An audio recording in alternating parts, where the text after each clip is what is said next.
Boarding school अपने घर से दूर एक ऐसी जगह जहां शायद कोई भी आपका अपना नहीं होता। इसी बीच अगर आपके साथ कोई अनहोनी हो जाए तो आप कहां जाएंगे? ऐसा ही कुछ हुआ ऊटी के नीलगिरी वैली बोर्डिंग स्कूल में पढ़ रहे एक नए स्टूडेंट वेदांत के साथ, जब उसके शरीर पर एक भयानक आत्मा ने कब्जा कर लिया और उसके बाद उस स्कूल में कुछ ऐसी खौफनाक घटनाएं होने लगीं जो किसी भी नॉर्मल इंसान की सोच से भी परे थीं। लेकिन क्या हुआ ऐसा उस बोर्डिंग स्कूल में, ये जानने के लिए देखिए Amazon प्राइम ओरिजिनल अधूरा, एक spine chilling horror web series streaming now only on prime video. Schools में आत्मा और पैरानॉर्मल एक्टिविटीज के होने की ऐसी कई घटनाएं हैं जो आपके होश उड़ा देंगी। और हमारी आज की कहानी भी शिमला के एक बोर्डिंग स्कूल में हुई एक ऐसी ही सच्ची घटना पर बेस्ड है। मुंबई में रहने वाले सिड और नेहा की शादी को 2 साल होने वाले थे। वो पहली बार तब मिले थे जब वो दोनों क्लास 11th में थे और शिमला के एक बोर्डिंग स्कूल में पढ़ रहे थे। दोनों को तभी एक दूसरे से प्यार हो गया और तभी से वो दोनों एक साथ थे। अब करीब 10 साल बाद वो अपनी एलुमनाई मीट यानी अपने स्कूल रियूनियन के लिए वापस अपने पुराने बोर्डिंग स्कूल जा रहे थे। लेकिन उन्हें नहीं पता था कि इस बार कौन सा बुरा साया उनका इंतजार कर रहा है। स्कूल पहुंचते ही सिड और नेहा का स्वागत स्कूल के सीनियर्स ने किया और उन्हें ग्रीट करके वो उन्हें ऑडिटोरियम तक ले गए, जहां प्रिंसिपल ने सभी एलुमनाई का वेलकम किया और पार्टी शुरू करने का ऑर्डर दिया। सिड और नेहा को पार्टी में बहुत मजा आ रहा था। उन्होंने खूब डांस किया और ढेर सारी पिक्चर्स क्लिक की।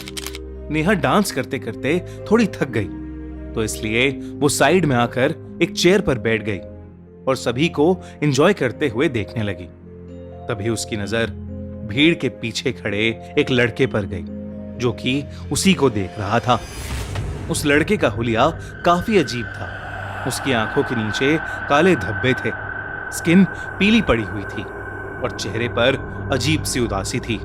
नेहा को उस बच्चे की शक्ल कुछ जानी पहचानी लग रही थी, मगर उसे ठीक से याद नहीं आ रहा था कि आखिर उसने उस बच्चे को कहां देखा था। देखते ही देखते वो बच्चा वहां से गायब हो गया और नेहा बेहद चौंक गई। वो उठ खड़ी हुई और हर तरफ उस बच्चे को ढूंढने लगी। अचानक उसने देखा कि वो बच्चा ऑडिटोरियम से बाहर निकल रहा था, तो नेहा ने भी उसका पीछा किया। पीछा करते करते नेहा अपने स्कूल के बेसमेंट के पुराने आर्ट रूम तक पहुंच गई। वो जैसे ही अंदर घुसी, उसकी यादें ताजा हो गईं। ये वही रूम था जहां सिड और नेहा अपनी क्लासेस बंक करके एक दूसरे से मिलने आया करते थे। नेहा वहां पड़ी चीजें देखने लगी कि तभी आर्ट रूम का दरवाजा जोर से खुद ब खुद बंद हो गया। नेहा थोड़ा घबरा गई। वो दरवाजे की ओर गई और उसे खोलने की कोशिश करने लगी। उसे उस रूम में एक अजीब सी घुटन होने लगी थी, जैसे किसी केमिकल की महक उसकी नाक में चढ़ रही थी। तभी नेहा को किसी के रोने की आवाजें आने लगीं। वो आवाजें उसके पीछे से आ रही थीं। वो पलटी और उसने देखा कि वही बच्चा आर्ट रूम के कॉर्नर में बैठा रो रहा था।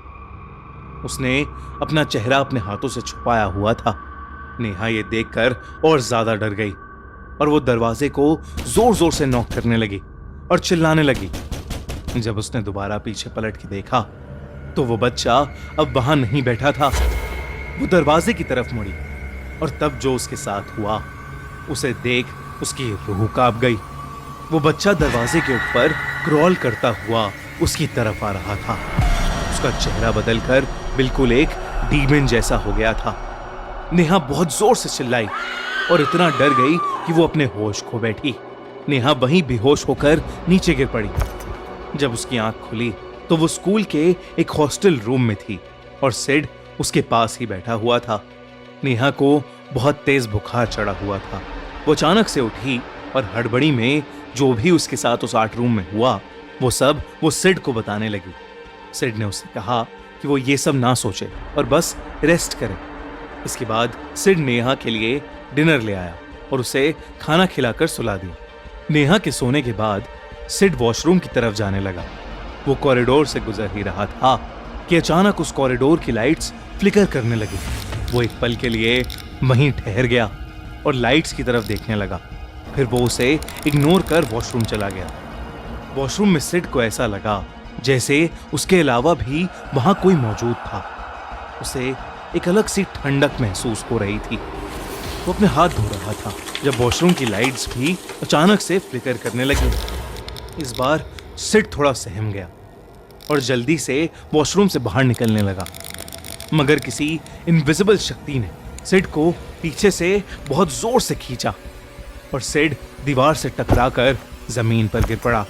उसके सामने वही बच्चा खड़ा था जो पहले नेहा ने आर्ट रूम में देखा था। उसे देखकर सिड की रूह कांप उठी और वो अचानक से बोला, मोहन, मोहन तुम? ये सुनते ही वो बच्चा बहुत जोर से चीखा और उसने सिड का गला पकड़ लिया और उसे जोर जोर से दबाने लगा। सिड भी चिल्ला उठा और तभी वॉशरूम में हॉस्टल का वार्डन आ गया और उसने सिड को वॉशरूम पर तड़पता हुआ पाया। सिड के अलावा अब वहां कोई नहीं था। वार्डन ने सिड को शांत कराया और उसे वापस उसके रूम तक ले गया। लेकिन जैसे ही वो दोनों उस हॉस्टल रूम के अंदर घुसे, उनका दिल बुरी तरह दहल उठा। उन्होंने अपने सामने नेहा को पंखे से लटका हुआ पाया। ये देखकर सिड बुरी तरह चिल्लाया और रोने लगा, मगर वार्डन ने जल्दी से नेहा की टांगे पकड़ी और उसे पंखे से नीचे उतार लिया। उसकी सांसें अभी भी चल रही थीं। इसके बाद नेहा को हॉस्पिटल में एडमिट करा दिया गया, जहां वो 4 दिन तक रही और फिर होश में आई। नेहा के ठीक होने के बाद सिड ने उसे बताया कि उसने उसी बच्चे को वॉशरूम में देखा था जिसकी बात नेहा कर रही थी। सिड को वो बच्चा अच्छे से याद था। उसने नेहा को याद दिलाया कि जब वो दोनों 11th क्लास में थे तब मोहन सिड का बेस्ट फ्रेंड हुआ करता था। नेहा स्कूल में नई नई आई थी। सिड और मोहन दोनों को ही नेहा बहुत पसंद आ गई थी और इसी वजह से सिड और मोहन की दोस्ती टूट गई थी। सिड ने जल्द ही नेहा को डेट करना शुरू कर दिया था, मगर ये बात मोहन को बिल्कुल पसंद नहीं आई। एक साइको जैसे वो नेहा को स्टॉक करने लगा था। सिड से हाथापाई करने के बहाने भी ढूंढता था। जब ये सब करने के बाद भी नेहा ने उस पर ध्यान नहीं दिया तो एक दिन मोहन ने अपने हॉस्टल के कमरे में पंखे से लटक कर अपनी जान दे दी। इस हादसे के बाद सिड नेहा को लेकर वापस अपने घर लौट गया, मगर आज भी नेहा को रोज रात में उस बच्चे की भयानक शक्ल के बुरे सपने आते हैं। दोस्तों, एक ऐसी ही दिल दहला देने वाली हॉन्टेड बोर्डिंग स्कूल की कहानी लाया है प्राइम वीडियो अपनी नई हॉरर वेब सीरीज अधूरा में। बड़े टाइम बाद मैंने एक ऐसी रोंगटे खड़े कर देने वाली हॉरर वेब सीरीज देखी है। Full horror feels. Rasika Duggal से लेकर ईश्वक सिंह, सभी की एक्टिंग बहुत ही अच्छी है। तो प्राइम वीडियो का नया शो अधूरा देखना मत भूलना। Streaming now only on prime video. और अगर आपको हमारी वीडियो पसंद आई तो हमारे चैनल खूनी मंडे को सब्सक्राइब करना मत भूलना, क्योंकि अगले मंडे हम ला रहे हैं आपके लिए एक और दिल दहला देने वाली हॉरर स्टोरी।